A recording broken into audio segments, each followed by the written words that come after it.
வணக்கம் நண்பர்களே, welcome back to அம்மா மகள் சேனல். இன்றைய பதிவில் வந்து பார்த்திங்கன்னா முக்கியமாக தக்காளி வளர்ப்பு முறை வந்து நம்ம இந்த வீடியோ பதிவில் நம்ம பார்க்க போகிறோம்.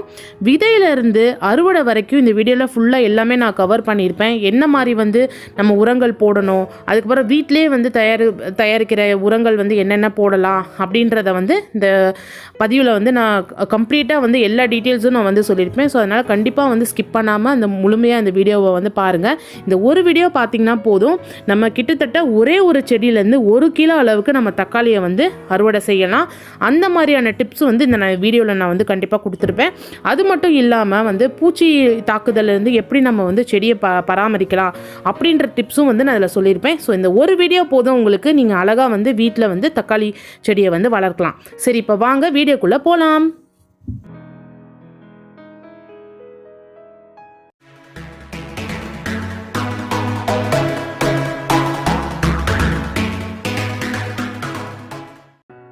நான் மண் கலவை வீடியோ வந்து ஆல்ரெடி நான் அப்லோட் பண்ணியிருக்கேன். உங்களுக்கு அதை பற்றின கிளாரிஃபிகேஷன் இருந்துச்சுன்னா கண்டிப்பாக அந்த லிங்க் வந்து டிஸ்கிரிப்ஷன் பாக்ஸில் தரேன், நீங்கள் அதை போய் செக் பண்ணிக்கலாம். அந்த மண் கலவையோடு வந்துட்டு நீங்கள் வந்து உங்களுக்கு ஆற்று மணல் கிடச்சிச்சின்னா நீங்கள் ஆற்று மணல் வந்து சேர்த்துக்கலாம். இந்த தக்காளி செடி வளர்ப்புக்கு வந்து ரொம்பவே வந்து அது உதவிகரமாக இருக்கும். ஏன்னா ஆற்று மணலில் நிறைய சத்துக்கள் வந்து செடிக்கு வந்து தரக்கூடிய சத்துக்கள் வந்து கண்டிப்பாக வந்து ஆற்று மணலில் நிறையவே இருக்குது. அதனால தான் வந்து நான் பர்டிகுலராக ஆற்று மணல் கிடச்சிச்சின்னா கண்டிப்பாக நீங்கள் அதையும் வந்து சேர்த்துக்கோங்க. ஸோ நான் இந்த மெத்தட் வந்து நான் ஆல்ரெடி நிறைய வீடியோஸ் நான் சொல்லியிருக்கேன். இதுக்கு முன்னாடி வந்துட்டு நான் வந்து மிளகாய் வளர்ப்பு முறை, அதுக்கப்புறமா வெண்டைக்காய் வளர்ப்பு முறை, அதை பற்றிலாம் நான் வீடியோஸ் போட்டிருக்கேன். எல்லாத்தையும் வந்து நான் டிஸ்கிரிப்ஷன் பாக்ஸில் தரேன், நீங்கள் அதை போய் செக் பண்ணிக்கோங்க. நான் எப்போதுமே வந்து இந்த மாதிரி வந்து ட்ரேயில் தான் நான் வந்து ஃபஸ்ட்டு விதைகளை முளைக்க வச்சுட்டு அதுக்கப்புறமா நான் வந்து பாட்டுக்கோ இல்லை வந்து க்ரோ பேக்லேயோ வந்து நான் ட்ரான்ஸ்ஃபர் பண்ணுவேன். ஸோ அதே மெத்தட் தான் நான் இதுலேயும் நான் பண்ணுறேன் நான். ஸோ புதுசாக இருக்கிறவங்க கண்டிப்பாக நீங்கள் வந்து அந்த வீடியோவும் பார்த்துட்டு வந்தீங்கன்னா வந்து கண்டிப்பாக இது வந்து புரியும். ஸோ நம்மளுக்கு வந்து விதைகள் வந்து ஒவ்வொன்றும் வந்து அவ்வளவு முத்து மாதிரி அதனால் வந்து நம்ம எந்த அளவுக்கு வந்து வேஸ்ட் பண்ணாமல் முடிஞ்ச அளவுக்கு நம்ம வந்து எல்லாத்தையும் வந்து நம்ம பத்திரப்படுத்தி வைக்கணும். ஏன்னா ஒவ்வொரு விதையும் நம்மளுக்கு வந்து பொக்கிஷம் மாதிரி. ஸோ இதை வந்துட்டு நான் அந்த ட்ரேயில் வந்து நான் இப்போது கோகோபீட்டை மட்டும் ஃபில் பண்ணிவிட்டு அதுக்கப்புறமா இதை வந்து நான் ஊண்டி வைக்கிறேன். ஸோ கொஞ்சமாக வந்து செடி ஓரளவுக்கு கொஞ்சம் பெருசாக வந்ததுக்கப்புறமா நான் வந்து வேறு இதில் வந்து நான் ட்ரான்ஸ்ஃபர் பண்ணி வச்சுருவேன். இப்போ இந்த மாதிரி உங்கள்கிட்ட ட்ரே இல்லைன்னா ஒரு ப்ராப்ளம் இல்லை, நீங்கள் வந்துட்டு நார்மலாக க்ரோ பேக்லேயே கூட நீங்கள் வந்து வளர்க்கலாம். ஸோ 15x15 அந்த மாதிரி க்ரோ பேக்கில் வந்து நீங்கள் வளர்த்திங்கன்னா வந்து ஒரே ஒரு க்ரோ பேக்கில் வந்து கிட்டத்தட்ட ஒரு 2-3 செடி வந்து நீங்கள் வளர்க்கலாம். இப்போ நான் வந்து டிப்ஸ் வந்து மெயினாக தரப்போகிறது எப்படின்னா வந்துட்டு, ஏன்னா நான் வந்து பர்டிகுலராக அதை எக்ஸ்பெரிமெண்ட் பண்ணி நான் வந்து அறுவடை எடுத்திருக்கேன். ஒரே ஒரு செடியில் வந்து கிட்டத்தட்ட வந்து 1 கிலோ வந்து 3/4 கிலோலேருந்து 1 கிலோ அளவுக்கு நான் வந்து தக்காளி வந்து நான் அறுவடை எடுத்திருக்கேன். ஸோ அதனால தான் இந்த வீடியோ வந்து பர்டிகுலராக உங்களுக்கு எல்லாத்துக்குமே ரொம்ப யூஸ்ஃபுல்லாக இருக்கும் அப்படின்ற மாதிரி நான் சொல்லியிருந்தேன். ஸோ இப்போ வந்து 15 நாள் ஆகிடுச்சு. 15 நாளில் வந்துட்டு கொஞ்சமாக வந்து நம்மளுக்கு துளிர் வந்து வெளியே வந்திருக்கு. ஸோ இந்த மாதிரி ஃபுல்லாக வந்து நீங்கள் போடாமல் கொஞ்சம் வந்து விதையை கம்மியாக போட்டு நீங்கள் வந்து தனித்தனியாக எடுத்து வச்சுக்கலாம். ஸோ ஒவ்வொரு விதையோட வாகு வந்து நம்மளுக்கு வந்து டிஃப்ரெண்ட்டாக இருக்கும். சில வந்து ரொம்பவே வந்து நல்லா வந்து விளைச்சல் தரக்கூடிய விதையாக இருக்கும், சில இது வந்து ரொம்ப இதாக இருக்கும். ஸோ அந்த கம்மியாக விளைச்சல் தரது இல்லை ஒழுங்காக க்ரோ ஆகலை அப்படின்றதெல்லாம் நீங்கள் வந்து சின்ன செடியாக இருக்கிறப்பே வந்து நீங்கள் அதை வந்து ரிமூவ் பண்ணிடுங்க. இப்போ பார்த்தீங்கன்னா 35 நாளில் வந்து நல்லா வந்து தண்டு தரிமணமாக இருக்கணும். மெயின் திங்கு தண்டு தரிமணமாக இருந்தால் தான் நம்மளுக்கு விளைச்சல் வந்து அதிகமாக தரும். ஸோ அதே மாதிரி மெயினாக வந்து இப்போ வந்து தக்காளி செடிக்கு வந்து ஒரு சப்போர்ட் கண்டிப்பாக தேவை. ஸோ நம்மளுக்கு சப்போர்ட் வந்து இல்லாமல் வந்து இந்த செடி வந்து வளர்க்க முடியாது. கண்டிப்பாக நீங்கள் ஒரு குச்சியோ இல்லை வந்து ஏதாவது ஒரு பிளாஸ்டிக் இதுவோ வந்து நீங்கள் ஊண்டி வச்சு அதில் வந்து கட்டி விட்டுருங்க. அப்போனா தான் வந்து மெயினாக வந்து சப்போர்ட் இருக்கணும். சப்போர்ட் இருந்தால் தான் வந்து நம்மளுக்கு நிறைய தக்காளியை வந்து அறுவடை செய்ய முடியும். எந்த செடினாலும் வந்து ப்ரூனிங் மெத்தட் வந்து நீங்கள் கண்டிப்பாக ஃபாலோ பண்ணணும். அதை ஃபாலோ பண்ணிங்கன்னா விளைச்சலை வந்து நம்ம அதிகமாக எடுக்க முடியும். ப்ளஸ் வந்துட்டு நம்மளுக்கு செடிக்கு தேவையான ஊட்டச்சத்தையும் வந்து நம்ம கொடுக்க முடியும். ஸோ அதனால் கண்டிப்பாக வந்து ப்ரூனிங்கும் வந்து பண்ணுங்கள். அப்போ தான் நிறைய காய்கள் வந்து பிடிக்க ஆரம்பிக்கும். அடுத்தபடியாக முக்கியமான விஷயம் என்னென்னு பார்த்தீங்கன்னா சூரிய வெளிச்சம். இந்த சூரிய வெளிச்சத்தில் நிறையா வந்து கிளாரிஃபிகேஷன் நம்மளுக்கே இருக்கும். ஸோ எப்படி வந்து சன் ஷேடுக்கு அடியில் வைக்கணுமா இல்லை வந்து ஃபுல் டைம் வந்து செடி வந்து சன்னுக்கு எக்ஸ்போஸ்டாக இருக்கணுமா அப்படின்ற மாதிரிலாம் நிறைய டவுட்ஸ் இருக்கும். இந்த தக்காளி செடியை பொறுத்த வரைக்கும் வந்துட்டு நம்மளுக்கு வந்து ஒரு மினிமம் வந்து ஒரு 8 மணி நேரமாவது வந்து அந்த வெயிலில் தான் இருக்கணும். ஏன்னா வந்து நீங்கள் வந்து நிழலில் வச்சிங்கன்னா அதுக்கு தேவையான சத்துக்கள் வந்து நம்மளுக்கு கிடைக்காம போயிடும். அதனால வந்து செடி வந்து ஆரோக்கியமாக வந்து வந்து வளர வாய்ப்பு இருக்காது. அதனால வந்து கண்டிப்பாக வந்து இது வெயிலில் தான் நீங்கள் வைக்கணும். ஒரு மினிமம் 8 மணி நேரமாவது நீங்கள் வந்து வச்சு ஆகணும் செடியை.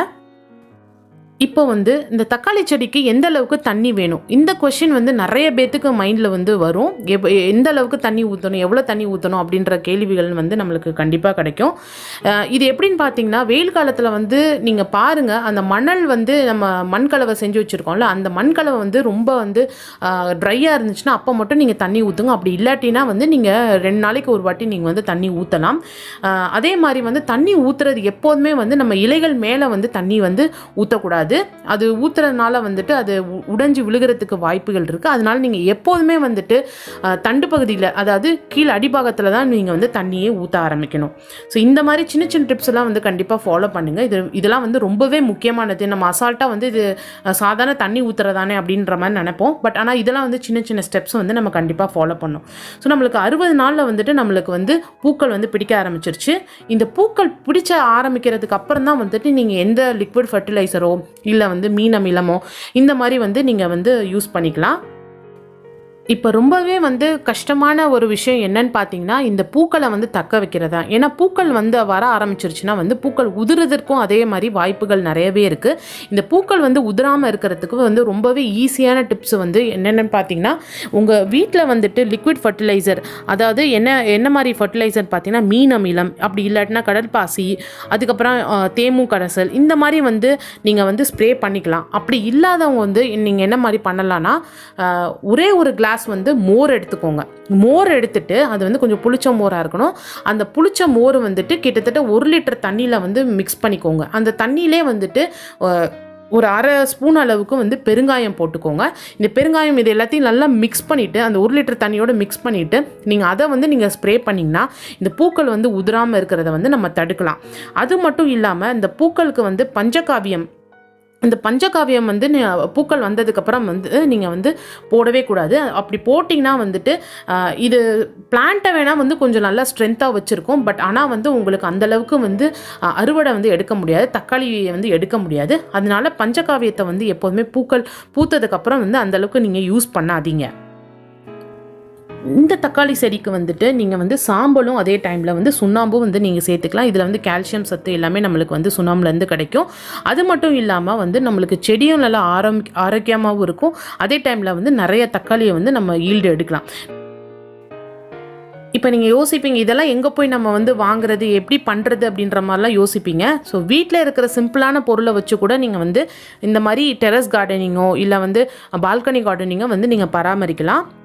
இன்னொரு முக்கியமான விஷயம் என்னன்னு பார்த்தீங்கன்னா, இப்போ வந்து நம்மளுக்கு லெமன் வந்து இருக்கும். அது நம்ம புழிஞ்சு அந்த தொலியெல்லாம் வந்து நம்ம தேவையில்லாமல் வந்து தூக்கி தான் நம்ம போட போகிறோம். ஸோ அதை வந்து என்ன பண்ணணும்னா, ஒரு 3 நாளைக்கு அது தண்ணிக்குள்ளே போட்டு அந்த தண்ணியை வந்து ஊற வச்சுருங்க. அந்த தண்ணியில் ஊற வந்துட்டு அதில் இருக்க சத்துக்கள் வந்து நம்மளுக்கு நிறையாவே கிடைக்கும். சிட்ரஸ் சத்துக்கள் வந்து நிறையாவே இருக்கும். ஸோ அந்த தண்ணியை எடுத்து கூட நீங்கள் வந்து செடிகளுக்கு நீங்கள் வந்து பயன்படுத்தலாம். அதே மாதிரி வந்துட்டு வெஜிடபிள் வேஸ்ட்டு, நம்ம கழிவுகள் வந்து காய்கறி கழிவுகள்லாம் நிறையாவே இருக்கும். அதை வந்து தண்ணியில் ஊற வச்சு அதுக்கப்புறம் அந்த தண்ணியை 3 நாள் கழிச்சு நீங்கள் அதையும் நீங்கள் வந்து ஸ்ப்ரே பண்ணிக்கலாம். இப்போ பார்த்தீங்கன்னா உங்களுக்கு 100ஆவது நாளில் வந்து அழகாக வந்து தக்காளி வந்து பெருசாக ஓரளவுக்கு சைஸ் வந்துடும். இப்போ சில செடிகளில் வந்து பார்த்தீங்கன்னா நம்மளுக்கு வந்து சிவப்பு கலரில் ஆட்டோமேட்டிக்காக வந்து நம்மளுக்கு வந்து மாறிடும். ஆனால் சில செடிகளில் வந்து பார்த்தீங்கன்னா நம்மளுக்கு அந்தளவுக்கு சிவப்பு கலரில் மாறாத பச்சையாகவே இருக்கும். நீங்கள் வந்து சிவப்பு கலரில் மாற வரைக்கும் நீங்கள் வச்சுட்டே இருக்கணும் அப்படின்றதுலாம் கிடையாது. நீங்கள் வந்து பறிச்சிருங்க. பறிச்சதுக்கப்புறம் கூட வந்து அது வந்து பழுக்கிறதுக்கு வாய்ப்புகள் இருக்குது. இது வந்து ஒவ்வொரு விதைகளை பொறுத்து தான் நம்ம வந்து அந்த நிறம் மாறுறது வந்து இருக்கும். ஸோ அதனால் நீங்கள் அதை பற்றி நீங்கள் வந்து ரொம்ப வரி பண்ணிக்காதீங்க. எல்லா செடியிலையும் வந்து பூச்சி தாக்குதல் வந்து கண்டிப்பாக இருக்க தான் செய்யும். அது சில செடிகள் வந்துட்டு நம்மளுக்கு கொஞ்சம் கம்மியாக பூச்சி தாக்குதல் இருக்கும், சில செடிகள் வந்து அதிகமாகவே இருக்கும். ஸோ வந்து பூச்சி தாக்குதல் வந்து கண்டிப்பாக எல்லா செடியிலையுமே நம்மளுக்கு இருக்கத்தான் செய்யும். அதை நம்ம எப்படி இக்னோர் பண்ணுறதா நம்மளுக்கு வந்து மெத்தட்ஸ் வந்து நிறையா இருக்குது. அதுவுமே வந்து நம்ம வீட்டில் இருக்கிற பொருளை வச்சு கூட நம்ம வந்து அந்த பூச்சி தாக்குதலை வந்து நம்ம கட்டுப்படுத்தலாம். அதையும் நான் வந்து இந்த வீடியோவில் நான் சொல்கிறேன். எனக்கு பார்த்திங்கன்னா ஒரு 100 நாளில் வந்துட்டு நான் வந்து தக்காளி அறுவடை செய்ய ஆரம்பிச்சிட்டேன். ரொம்பவே சந்தோஷமாக இருந்துச்சு. இது என்னோட முதல் அறுவடை. இப்போ நான் வந்து அறுவடை செய்கிற தக்காளி வந்து நல்ல பெரிய சைஸில் தான் இருந்துச்சு. ஒவ்வொரு தக்காளியும் வந்து கிட்டத்தட்ட வந்து 100 கிராம் அளவுக்கு இருந்தது. ஆனால் சில பேர் வந்து ஒரு பிரச்சனையாக சொல்லுவாங்க, இந்த மாதிரி வந்து ரொம்ப சின்னதாக இருக்க தக்காளி வந்து அந்தளவுக்கு விளைச்சல் இல்லை அப்படின்ற மாதிரி இருக்கிறவங்களுக்கு வந்துட்டு கண்டிப்பாக நீங்கள் இதை ஃபாலோ பண்ணுங்கள். அது என்னன்னு பார்த்தீங்கன்னா, பூ பூக்கிற டைமில் வந்து கொஞ்சமாக வந்து மண்புழு உரமும் அதுக்கப்புறமேட்டு சாம்பலும் அதை ஆட் பண்ணிக்கோங்க. அப்போனா வந்துட்டு உங்களுக்கு நல்ல ஒரு பெரிய சைஸ் தக்காளி வந்து விளைச்சல் வந்து கண்டிப்பாக வரும். இது வந்து பூ பூக்கிற டைமில் தான் நீங்கள் வந்து இதை செய்யணும். இந்த டிப்ஸையும் வந்து கண்டிப்பாக வந்து நம்ம மறக்காமல் வந்து ஃபாலோ பண்ணிக்கோங்க. அப்போனா சூப்பரான தக்காளி வந்து நம்ம அறுவடை செய்யலாம். இப்போ ரொம்பவே முக்கியமான கட்டத்துக்கு நம்ம வந்துட்டோம். அது மெயினாக என்னன்னு பார்த்தீங்கன்னா, இந்த மாதிரி வந்து பழுத்த இலை, அதுக்கப்புறமா பூச்சி தாக்குதல் நிறைய நடக்கும், இலை சுருட்டல் நோய் வந்திருக்கும், அதுக்கப்புறமா வந்து லீஃப் மைனஸ் அப்படின்னு சொல்லிட்டு அந்த மாதிரி ஒரு தாக்குதல் வந்து நடக்கும். ஸோ இது எல்லாமே வந்து பெரிய விஷயந்தான் நம்மளுக்கு. ஏன்னா வந்து நம்ம அவ்வளோ கஷ்டப்பட்டு வளர்க்குற ஒரு செடிக்கு வந்து நோய் தாக்குதல் வந்துச்சுன்னா அது ரொம்பவே நம்மளை பாதிக்கும்.